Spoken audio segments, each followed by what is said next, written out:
கர்த்தருடைய பரிசுத்த நாமத்துக்கு ஸ்தோத்திரம் உண்டாவதாக. பிரியமானவர்களே, இந்த வேளையில் கூட இயேசுவின் நாமத்தில் உங்களை அன்போடு கூட நான் வாழ்த்தி வரவேற்கிறேன். I want to welcome each one of you once again on this special Wednesday where we going to have our Bible study. இந்த புதன்கிழமை அன்று வேத ஆராய்ச்சி என்று சொல்லி இந்த நாள் நான் வந்திருக்கோம். பிரியமானவர்களே, இந்த காலகட்டங்களில் கூட அவருக்கு தெரிந்த வண்ணமாக கிறிஸ்துவ ஜீவியம் என்கிறதான ஒரு தொடர்ச்சியில் நாம் இந்த வேத ஆராய்ச்சியை நாம் பார்த்து கொண்டு வருகிறோம். இந்த series of Christian living we are following through. இந்த நாளிலே கூட இந்த நாளில் ஒரு தலைப்பில் உங்களுக்கு இந்த நாளுக்குரிய வேத ஆராய்ச்சியை இந்த நாளில் நான் கொண்டு வரவிருக்கிறேன். சரிங்களா? அதனால் வாருங்கள், ஆரம்பமாக நாம் ஜெபம் செய்வோமாக. Come let's pray. ஜெபிப்போம். நேசிக்கும் எங்கள் அன்பின் நல்ல ஆண்டவரே, கர்த்தாவே, இந்த நேரத்துக்காக நன்றி. அப்பா, பரிசுத்த ஆவியானவரே எங்களோடு தங்கியிருந்து இந்த வேற ஆராய்ச்சியின் பொழுதும் எங்களுக்கு நீர் கற்றுக் கொடுக்கும்படியாக நான் ஜெபிக்கிறோம் ஐயா. Lord, as we join this Bible study, Lord, we pray for your special anointing and understanding, Lord, to come upon us to learn more about you, Lord, and your truth. கர்த்தாவே, எங்களோடு இருந்து இந்த நாளிலே கர்த்தர் கற்றுக் கொடுக்கும்படியாக நான் ஜெபிக்கிறோம். Lord, we pray that your Holy Spirit will come as a teacher and will teach all that we want to know, Lord, that you want us to know, Lord. In Jesus' name we pray. Amen. வாருங்கள் பிரியமானவர்களே, நம் யாவருக்கும் தெரிந்த ஒரு பாடலை நாம் பாடுவோமாக. எங்களுக்குள்ளே வாசம் செய்யும் ஆவியானவரே என்ற பாடலை நாம் பாடுவோம்.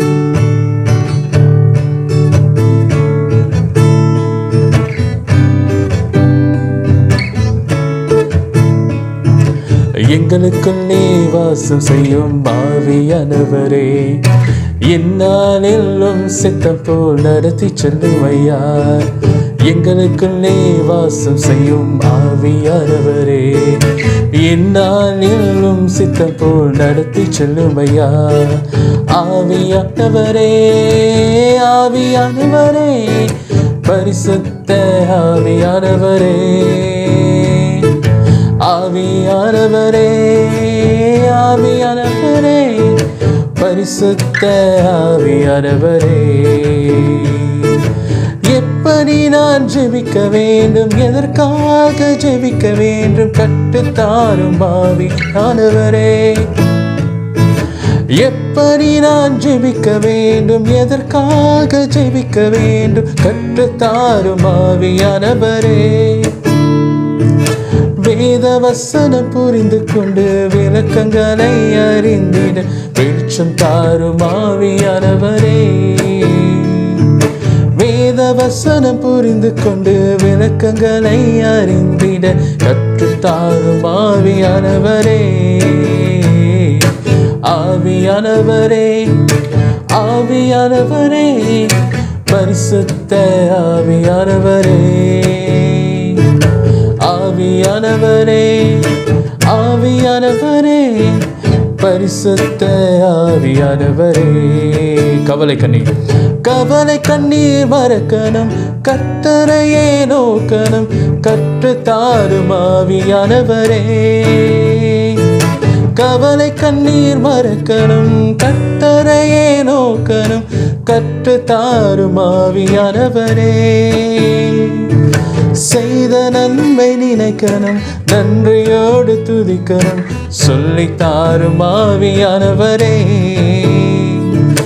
செய்த நன்மை நினைக்கணும், நன்றியோடு துதிக்கணும், சொல்லித்தாரும் ஆவியானவரே.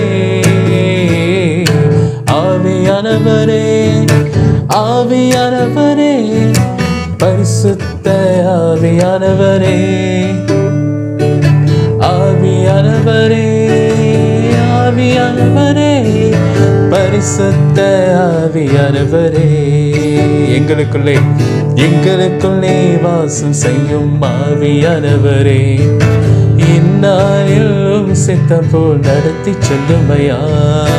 எங்களுக்குள்ளே வாசம் செய்யும் ஆவியானவரே, இந்நாளில் சித்தம் போல் நடத்தி செல்லுமையா. ஆவியானவரே ஆவியானவரே பரிசுத்த ஆவியானவரே ஆவியானவரே ஆவியானவரே பரிசுத்த ஆவியானவரே. ஸ்தோத்திரம் ஆண்டவரே, நாளிலே எங்களுக்கு உதவி செய்யும் ஆண்டவரே. கர்த்தாவே, இன்னும் ஆழமா நம்மை பற்றி நாங்கள் தெரிந்து கொள்ளவும், உடைய வார்த்தையை நாங்கள் அறிந்து கொள்ளவும் அவ்விதமாக எங்களுக்கு உதவி செய்யும்படியா நான் ஜெபிக்கிறோம் ஐயா. முற்றிலுமாய் உடைய கரத்துக்குள்ளாய் ஒப்பு கொடுக்கிறோம். இயேசுவின் நாம் ஜெபிக்கிறோம் எங்கள் நல்ல பிதாவே. ஆமென் ஆமென்.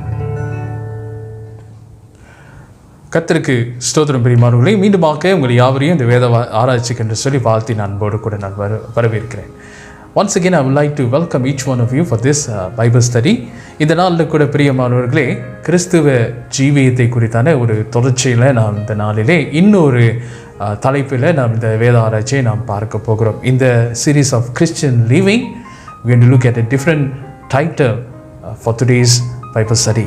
இன்றைக்கு நாம் பார்க்கிற தலைப்பு கிறிஸ்துவ வாழ்க்கையில், குறிப்பாக இந்த ஜீவியத்தில் காணப்படுகிற தலைப்பானது, அதாவது கிறிஸ்துவினுடைய சித்தத்துக்கு நிலைத்திருப்பது, abiding in the will of God. கிறிஸ்துவினுடைய ஆண்டவருடைய திட்டத்தில், ஆண்டவருடைய சித்தத்தில் நாம் எப்படியாக நிலைத்திருக்கலாம் என்று இந்த நாளிலே நாம் அதை குறித்து நாம் பார்ப்பது. abiding in the will of God, கர்த்தருடைய சித்தத்தில் நிலைத்திருப்பது. அதனால் பிரியமானவர்களே, ஒரு கிறிஸ்துவன், ஆண்டவருடைய பிள்ளையானவர் இவ்விதமாக அவர்களுடைய வாழ்க்கையில் காணப்படுகிற அவர்களுக்குரிய சொந்த திட்டங்களோ, அவர்களுக்குரிய வாழ்க்கையில் நடைபெறுகிற விஷயங்களையோ அதை இந்த நாளிலே ஒதுக்கி வைத்து ஆண்டவருடைய திட்டத்துக்கு சித்தத்துக்கு ஒப்பு கொடுக்கிறவர்களாக ஒரு கிறிஸ்துவர்கள் காணப்படுகிறவர்களாக இருக்காங்க. தி Christian is one who has renounced his own will and submits to the will of God for his life. தன்னுடைய வாழ்க்கையில் தனக்குன்னு சொல்லி எடுத்துக்கொண்ட முடிவல்ல, ஆண்டவர் தனக்கு என்ன ஒரு சித்தம் வைத்திருக்கிறார், திட்டம் வைத்திருக்கிறார் என்று சொல்லி அதற்கு ஒப்பு கொடுக்கிறது தான் ஒரு கிறிஸ்துவ ஜீவியமாக இந்த நாளிலே காணப்படுகிறது. அதில் பிரியமானவர்களே, இன்றைக்கு ஆண்டவராக இயேசு கிறிஸ்து இந்த உலகத்தில் அவர் வாழ்ந்த பொழுது அவர் நமக்கு ஒரு நற்சாட்சியாக அவர் காணப்படுகிறவராக இருக்கிறார்.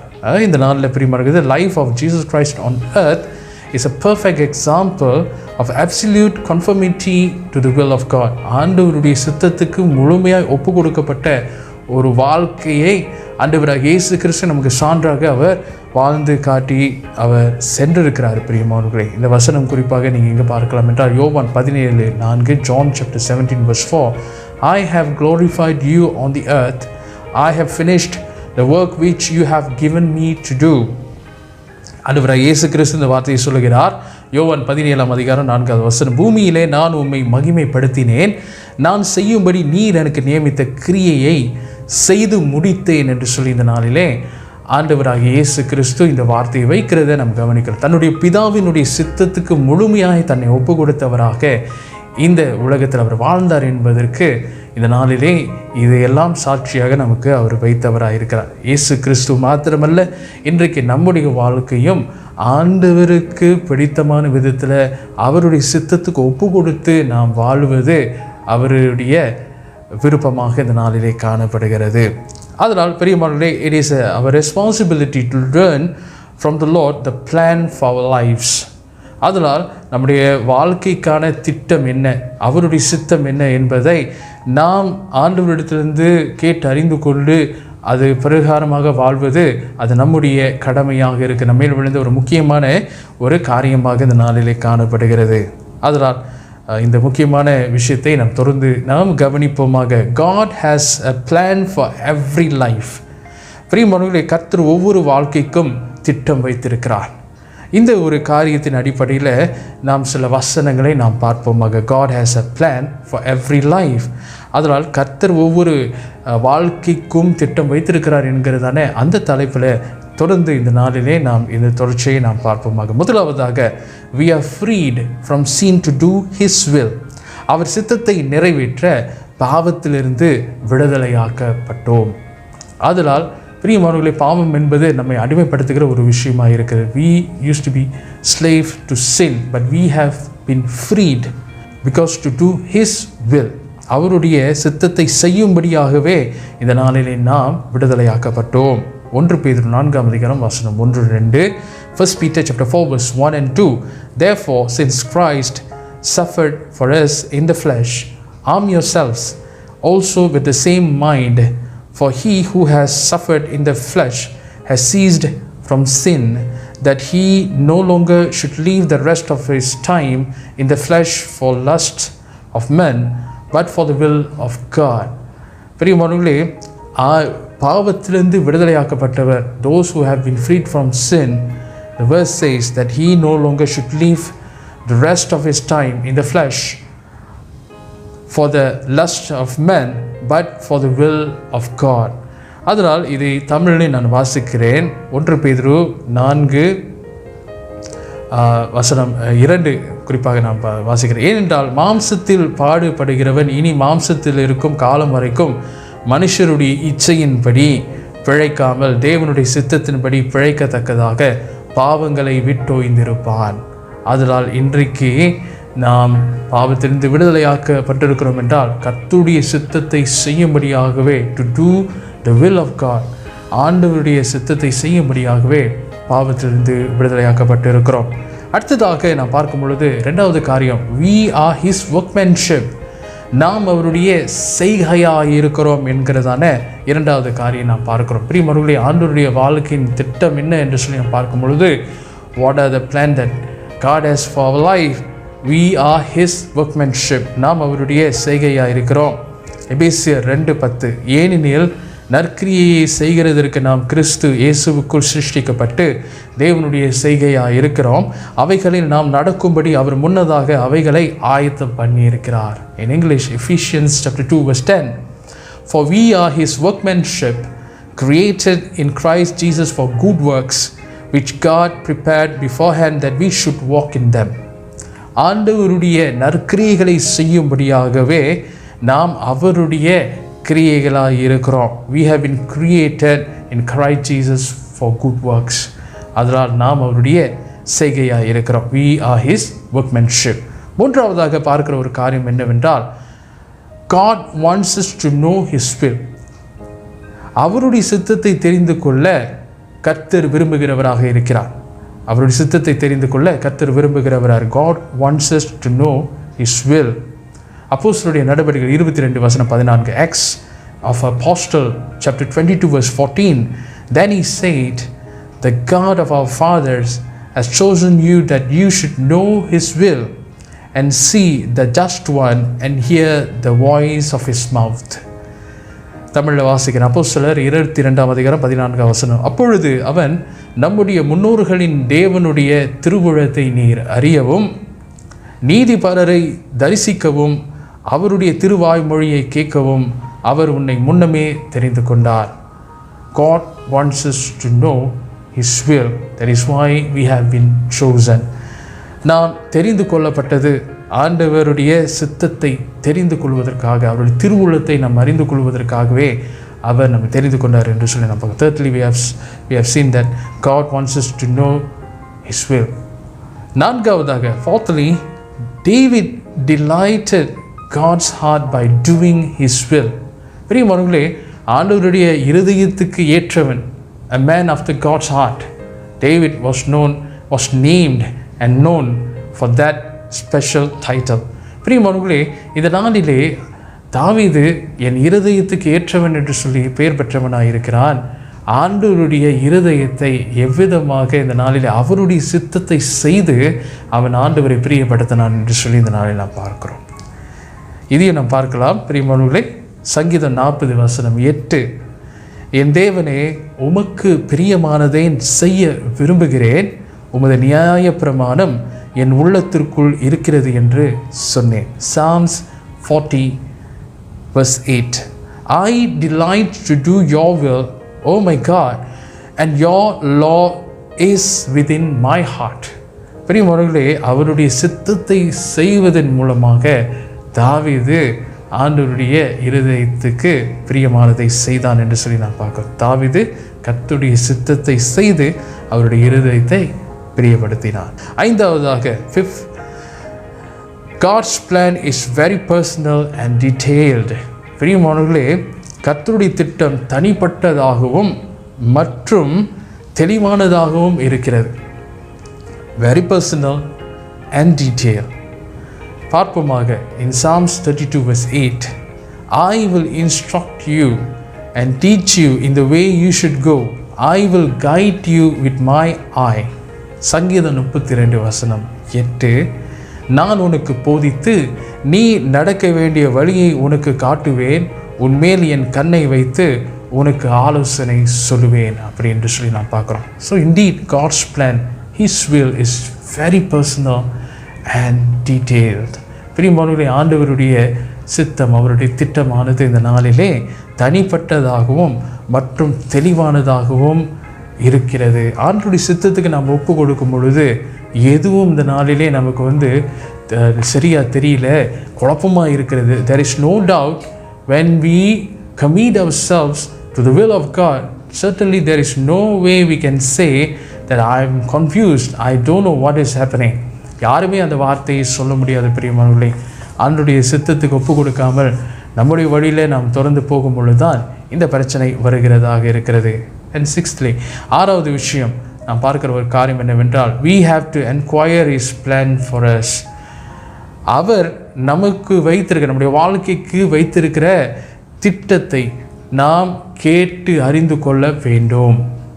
யாரிடத்தில் அறிந்து கொள்ள வேண்டும்? அவரிடத்தில் நாம் அறிந்து கொள்வது ரொம்ப முக்கியமான ஒரு காரியமாக இருக்கிறது.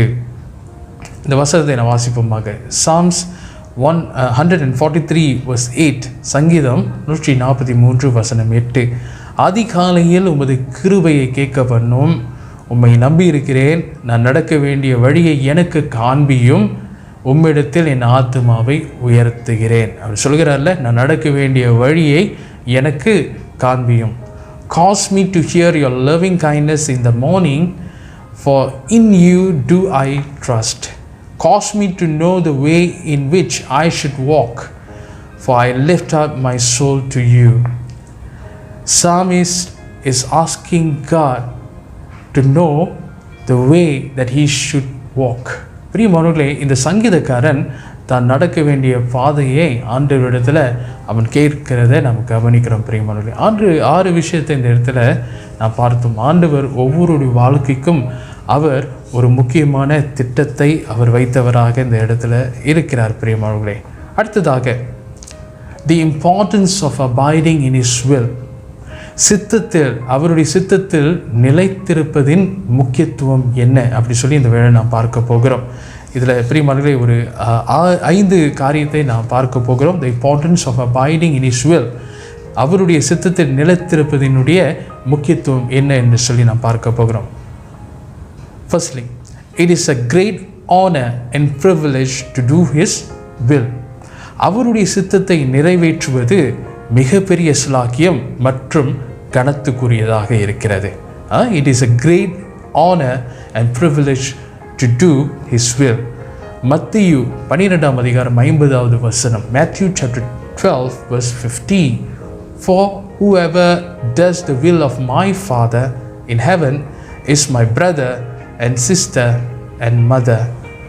கவனிப்போம், பரலோகத்தில் இருக்கிற என் பிதாவின் சித்தத்தின்படி செய்கிறவன் எவனோ அவனே எனக்கு சகோதரனும் சகோதரியும் தாயுமாய் இருக்கிறான் என்றார். அதில் பிரியமானவர்களே, ஆண்டவருடைய சித்தத்தை நாம் செய்யும் பொழுது ஆண்டவரோடு நமக்கு ஒரு விசேஷித்த ஒரு தொடர்பை அந்த இடத்துல ஏற்படுத்துகிறது, ஒரு விசேஷமான ஒரு இடத்துல கொண்டு போகிறதா. It is a great honour and privilege to do His will.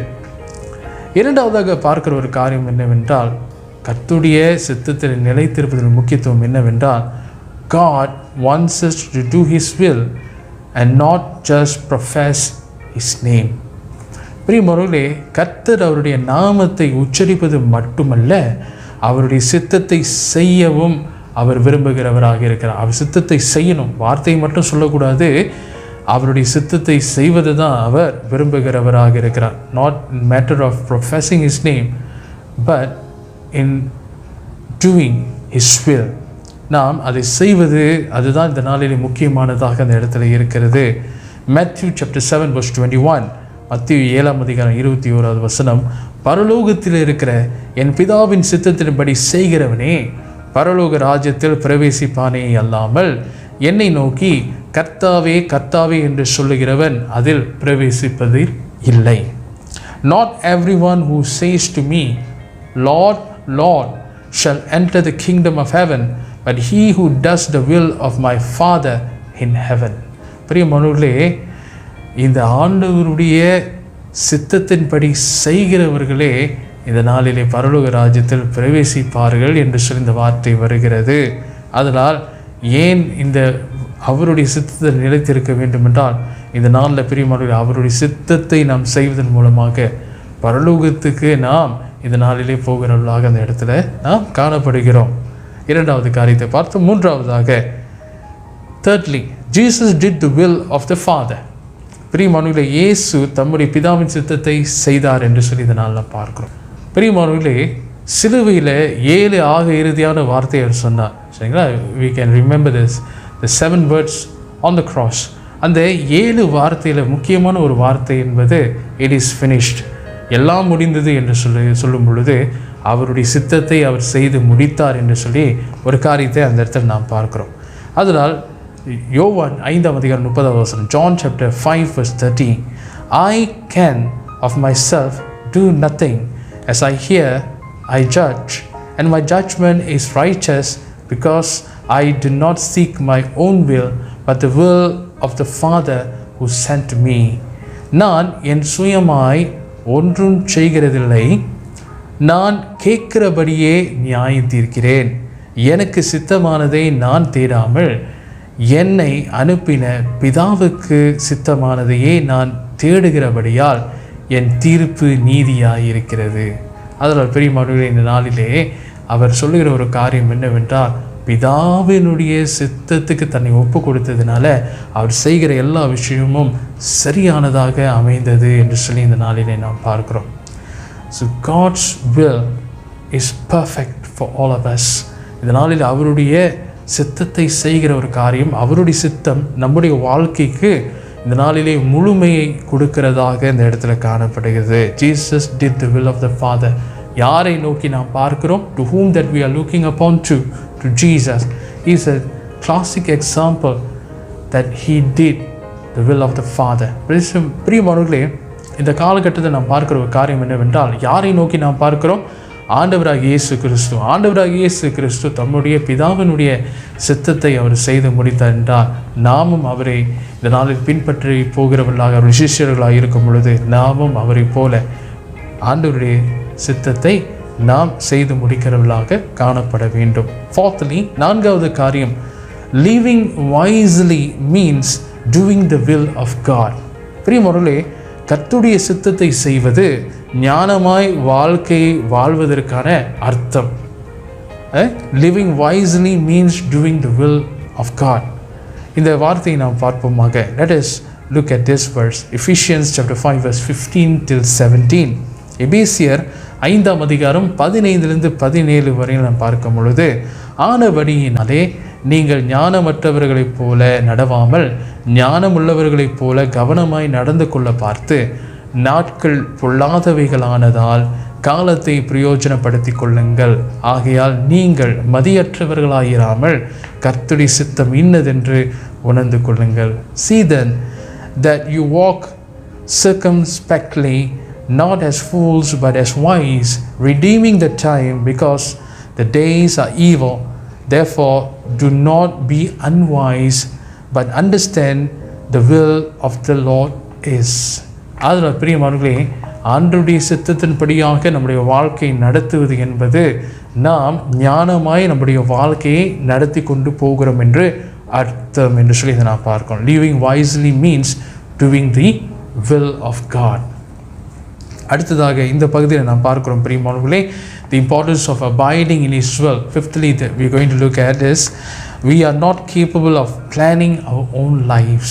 பிரியமானவர்களே, கர்த்தருடைய சித்தத்தில் நிலைத்திருப்பதனுடைய முக்கியத்துவம் 5வது விஷயமாக நாம் பார்க்கிற காரியம் என்னவென்றால், நம்முடைய வாழ்க்கையை நடத்துவதற்கு நமக்கு போதிய பக்குவம் நமக்கு கிடையாது. அதுதான் இந்த வார்த்தை இந்த அடிப்படையில் சொல்லுகிறது. பிரியமானவர்களே, நிறைய பேர் ஒருவேளை நமக்கு என்னது எப்படி அப்படின்னு சொல்லி ஒரு வேளை நமக்கு தோணலாம். கர்த்தருடைய வேதத்தின் வார்த்தையை வைத்து நாம் பார்ப்போம். Let us look at this particular situation in the light of God's word. சரிங்களா? பார்ப்போமாக. இந்த நாளிலே எரேமியா 10:23 Jeremiah chapter 10 verse 23 வாசிக்கிறேன்.